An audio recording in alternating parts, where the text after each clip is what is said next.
Chapter 2, Episode 1, Starting the Paid Service. I'm Dokja. I usually introduce myself to people like this. Then, the following misunderstanding would occur. Oh, are you an only child? I am, but that isn't what I mean. Huh? Then, my name is Dokja, Kim Dokja. My father gave me that name so that I'd become a strong man even if I was on my own.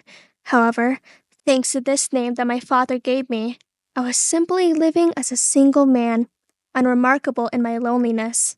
In short, my life was like this. Kim Dokja, 28 years old, single. My hobby was reading web novels on the subway while going to and from work. At this rate, you'll get sucked into your smartphone. In a noisy subway, I raised my head reflexively. A pair of curious eyes were staring straight at me. They belonged to an employee from the Human Resources team, Yu Sung-ah. Hello, I greeted her. Are you going home from work?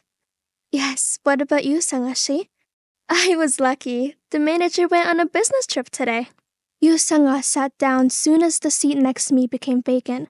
A subtle scent came from her shoulders, making me nervous. Do you normally take the subway? Yu Sung-ah made a dark expression. Come to think of it, this was the first time I'd met Yu Sung-ah on a subway train. Starting with personnel manager Kong to finance manager Han, there were rumors that Yu Sung-ah had men from the company driving her home every workday. Yet unexpected words came from Yu Sung-ah's mouth. Someone stole my bicycle. Bicycle. You commute by bike? Yes. It's because I felt like I've been getting less and less exercise since I've been working overtime a lot lately. And because there was also a bit of an annoying matter. Things like that were why. Aha, so that's how it was. Yu Sung-ah smiled brightly. Seeing her this close, I could kind of understand why men found her attractive. But ultimately, it didn't matter to me. The genre of every person's life was already determined, and Yu Sung-ah was someone who lived in a genre different from mine. After the awkward conversation, we looked at our phones. I opened up the novel app I was reading on before while Yu Sung-ah... What was this? Puede prestarme dinero. Huh? Spanish. I see. What does it mean? Please give me some money.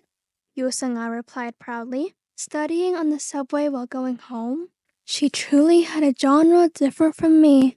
But where was she planning to use a phrase like that after learning it?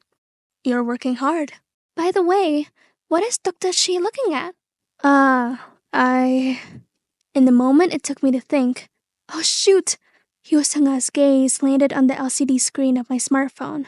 Is it a novel? Yes, well, you could say that I'm studying Korean. Wow, I also like novels.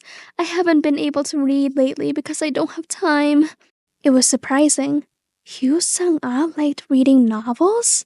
Novels like Murakami Haruki, Raymond Carver, Han Kang.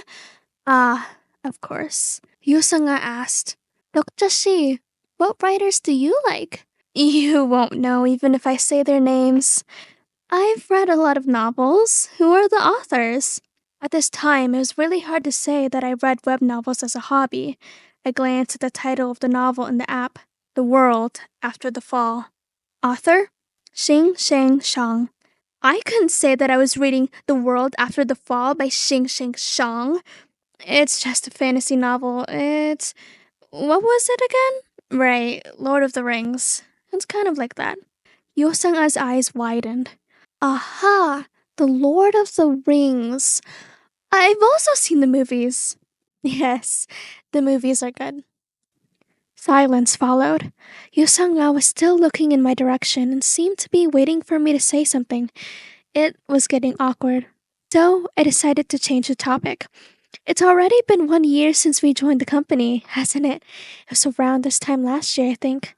Time really flies. Yes, you're right. Back then, the two of us had no idea what was going on, didn't we? That's right. Seems like just yesterday. But the contract period is already over. I realized that I'd said something wrong when I saw Yusanga's expression. Ah, Yusanga trailed off. I had forgotten. Yusanga received credit for a foreign buyer last month and was already promoted to a full-time employee.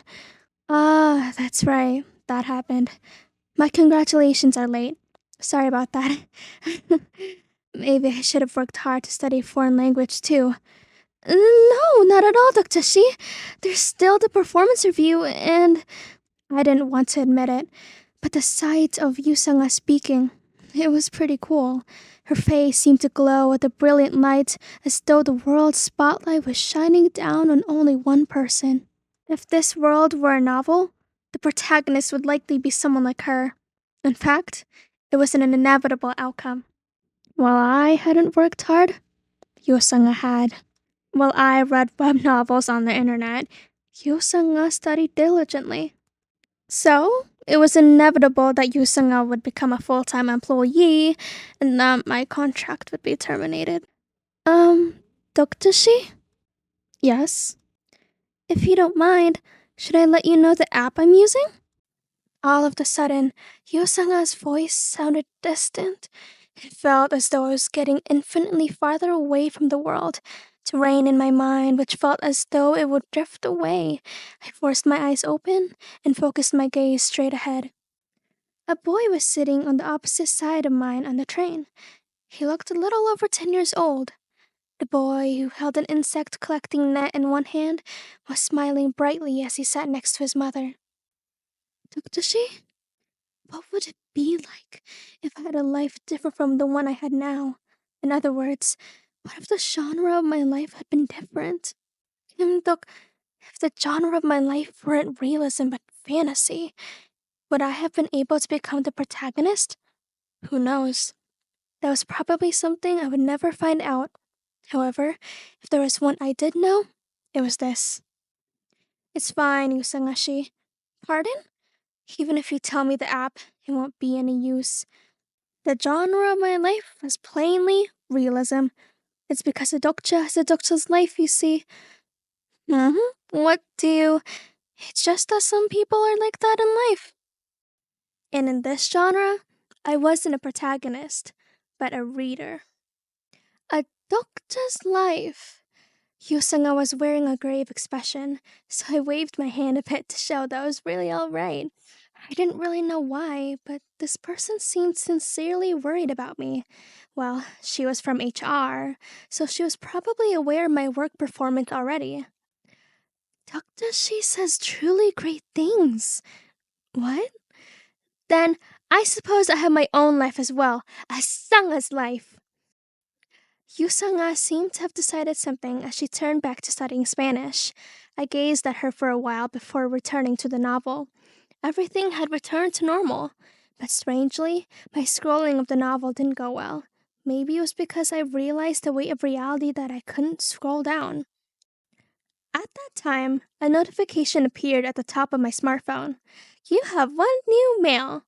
It was from Authors of Survival. I opened the mail. Reader Nim, my novel will become paid from 7 p.m. This will be helpful. Good luck. 1 attachment. The author said he would give me a gift. What was the gift? Like my name, I was also a reader by nature, so I was excited to receive the mail. Yes, it wasn't bad living as a reader. I checked the time. It was 6:55 p.m. I had exactly 5 minutes before the novel became monetized at 7 p.m. Then I opened up my list of preferred novels in the app. Since I was the only reader, I should leave a congratulatory comment and give strength to the author. However, the work doesn't exist. I tried typing ruin several times in the search box, but the result was the same. The bulletin board for Ways of Survival had disappeared without a trace. It was strange. Had there ever been a case of a novel being deleted without a notification when it was going to be monetized? At that moment, the subway lights turned off, and the inside of the train became dark. The subway train shook loudly and let out a metallic sound. It caused Yusanga to scream and grab my arm. Then I heard the sound of other people getting stirred up. Yusanga gripped my arm so tightly that I paid more attention to the pain in my left arm than the sudden stop. It took a dozen seconds for the train to stop fully. Then, I heard confused voices coming from everywhere. Oh, what? What is this? In the dark, one or two smartphone lights turned on. Yusanga still held my left arm tightly as she asked, What is going on? I pretended to be unconcerned. Don't worry, it isn't a big deal. Is that so? Yes, it is probably a disturbance from a suicide. The engineer will soon make an announcement. As I finished speaking, I heard the engineer's announcement. Telling all passengers on the train. Telling all passengers on the train. The loud surroundings became calm. I sighed and opened my mouth. See? It isn't a big deal. Now, an apology will air and the power will come back on. Everyone, run away! Run! What? There was a beeping sound, and the broadcasts turned off. The inside of the train became a mess. Dr. Shi, what is this? A bright light flashed from the front of the subway train. There was a loud drumming sound followed by pop. Something was heading this way in the darkness. It was just a coincidence that I saw the clock at this moment. 7 p.m. Tick. It felt like the world was stopping. Then I heard a voice. The free service of Planetary System 8612 has been terminated. The main scenario has started. This was the moment the genre of my life changed.